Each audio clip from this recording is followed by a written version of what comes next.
இன்றைய ஒரு நிமிட வேத தியானம். கர்த்தருடைய யோசனையே நிலைநிற்கும்.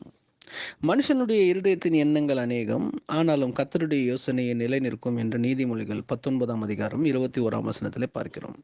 பாருங்க, எல்லா விஷயத்திலேயும் நாம் நம்முடைய பாயிண்ட் ஆஃப் வியூ என்னவென்று யோசிக்கிறோம். எப்படி முடிவெடுப்பது என்று யோசிப்போம்.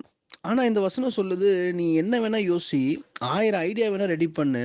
ஆனா கர்த்தருடைய யோசனையே, அவரோட ஐடியா தான் நிக்கும். நம்ம ஐடியாலாம் ஒண்ணும் ஆகப்போறது கிடையாது.